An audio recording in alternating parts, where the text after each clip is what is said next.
Welcome to the Deep Dive. This is where we dig into the sources you send us, articles, notes, you name it, and pull out the key insights for you.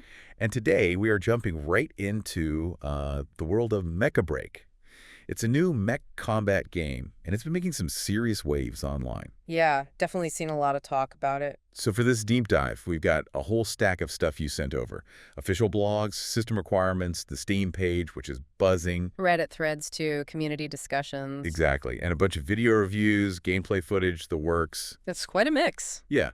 And our goal here is really to unpack what makes Mecha stand out. You know, its gameplay mix, the customizable mechs, the pilots. And figure out if it actually lives up to the hype.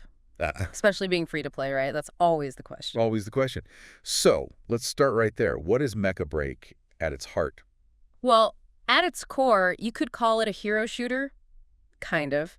But the heroes are these huge customizable mechs. They call them strikers. Strikers, okay. And each striker has its pilot. The main thing is this really high energy combat, both on the ground and in the air. Lots of flying around. Across different maps, I assume. Yeah, diverse landscapes. You're piloting your striker, making tactical moves. And it looks like there are a few different ways to actually play it, different modes. That's right. They've got 3 distinct game modes right now. First is Ace Arena. Okay. That's your classic 3v3 deathmatch, fast-paced, just pure combat focus, win the fight. Standard stuff. What else? Then there's Operation Verge. This one's bigger, 6v6, and it sounds like it really pushes teamwork and using your skills strategically, probably objective-based, you know? Right, needing more coordination. Exactly. But the one generating a lot of the buzz is Operation Storm. Yeah, I saw that mentioned a lot. What's the deal there? It's pretty unique. It's a PvPvE extraction shooter. Okay, so players versus players and AI enemies. Right. You can go in solo or in a team of 3. You drop onto these Core resource islands. Yeah, that's the key mineral in the lore. We can touch on that. But you go in, grab supplies, fight off AI, fight other players. And then you have to get out. Extract. Yeah, extract before this thing called a Core pulse storm closes in and wipes you out. Sounds intense. Like Tarkov or Hunt. Showdown, but with mechs. Sort of, yeah. But here's a key difference. According to the sources, dying in Operation Storm doesn't slap you with huge penalties. You don't lose everything. Oh, really? That is different. Yeah, it seems designed to encourage you to just go farm for items, take more risks, without that constant fear of losing your best gear. That could really change how people play in extraction mode. Less gear fear. Could do, yeah. It might make it way more accessible, maybe less punishing than some others in the genre. Interesting. And you mentioned, Corey, there's a story behind all this fighting. There's definitely a narrative backdrop. It's set after some kind of catastrophe. This mineral Corite, it powers everything, but it also spreads this, like, plague. The double-edged sword. Exactly. It's threatening the last places people can actually live. So you, the player, you join this group called SHADOW. Got it. You're a pilot for these new third-generation break strikers, and your job is basically to figure out the deal with Corite and, you know, fight for the future. Adds a bit of weight to the pew-pew. Definitely.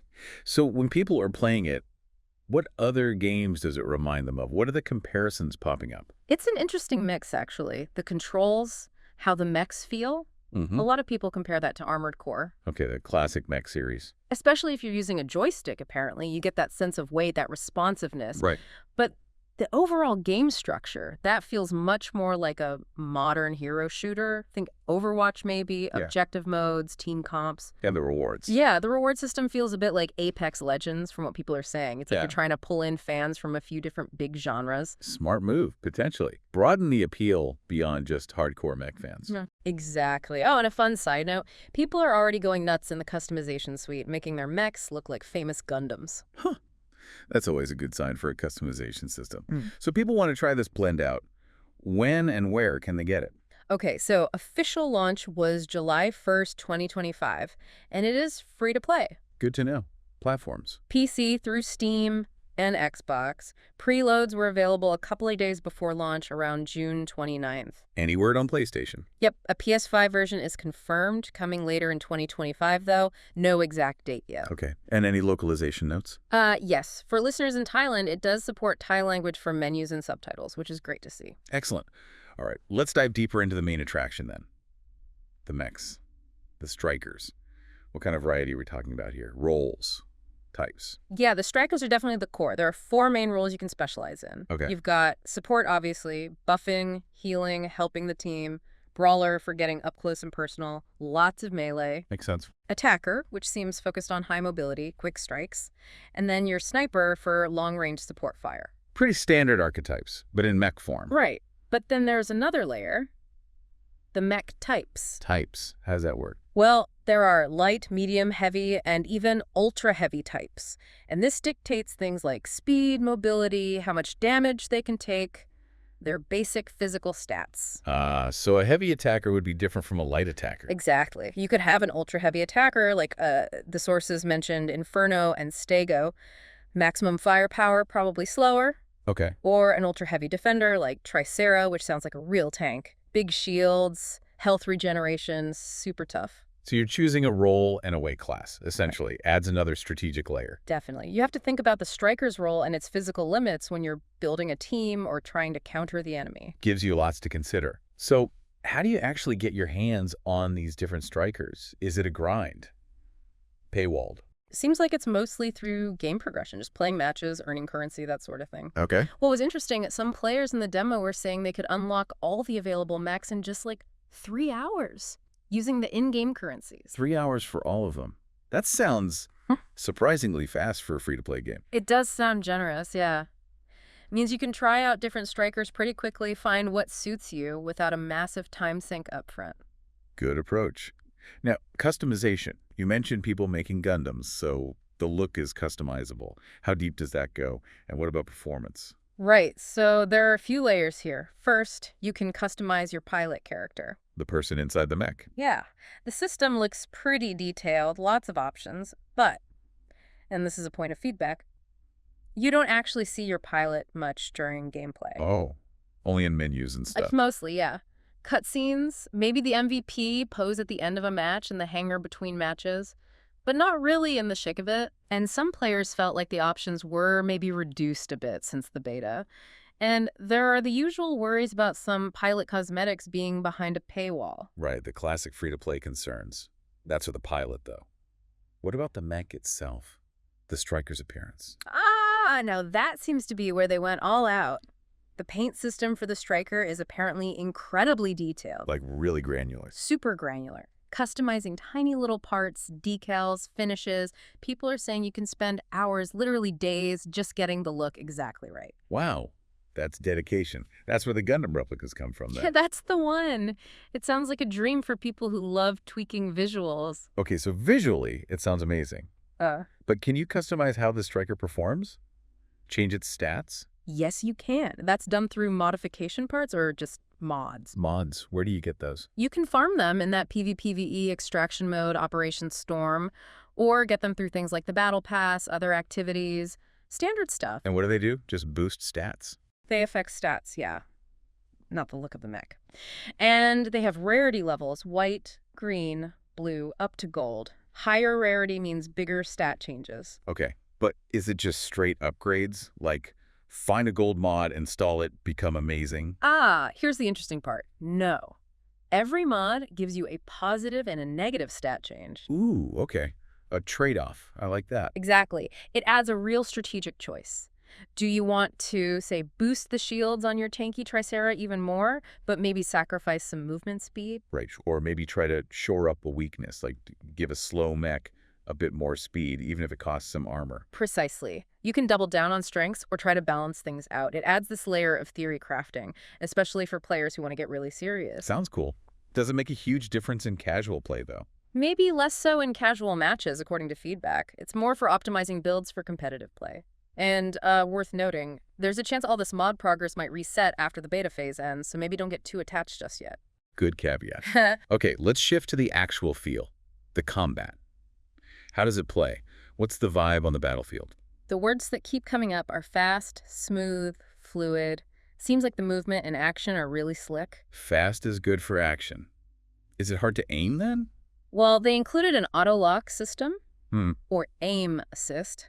That definitely makes it more accessible, easier to jump in and hit things, especially for newer players. Auto-lock. Does that lower the skill ceiling much? That's the debate, isn't it? It makes hitting targets easier, for sure. But the real skill seems to come from mastering movement, using abilities at the right time, understanding matchups. So movement is key. Very key. You have movement in all directions, lots of flying, dodging, weaving. Even with aim assist, you need good positioning and reflexes because things move so fast. Gotcha. Though that speed, any downsides? One thing mentioned in reviews is that the speed of some strikers, combined with all the aerial movement, might cause motion sickness for some people. Just something to be aware of. Fair warning. What about getting up close, melee combat?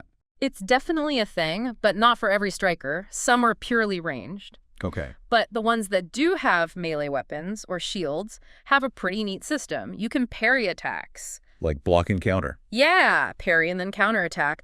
But there's also this unique move called a down attack. If you attack someone from directly above, it apparently bypasses their parry.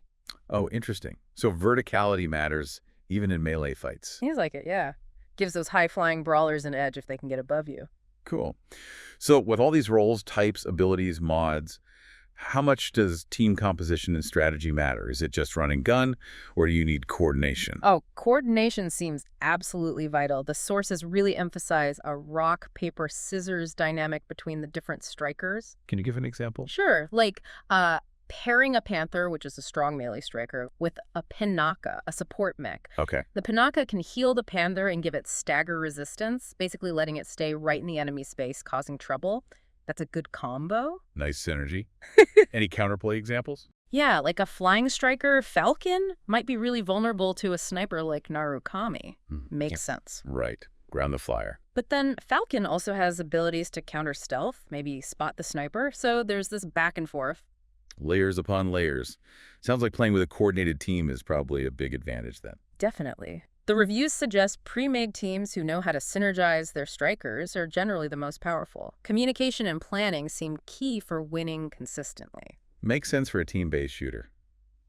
Okay, the game just launched. How's the initial reaction been? What's the community saying? It's currently sitting at mixed reviews on Steam, around 66% positive last I checked from over 1,000 reviews. Mixed. Why is that, if the gameplay sounds solid? Well, a big chunk of the early negative reviews were apparently due to massive server problems right at the demo launch. Like 300,000 people tried to log in at once. Wow, okay. That'll tank your reviews fast. Did they fix it? Yeah, seems like they got the servers stabilized pretty quickly. But those initial negative scores stick around for a while, you know? True. Any other ongoing concerns from the community? Besides potential pilot customization costs. Yeah, a few things. Some balance concerns, like that Operation Storm mode may be feeling a bit unbalanced.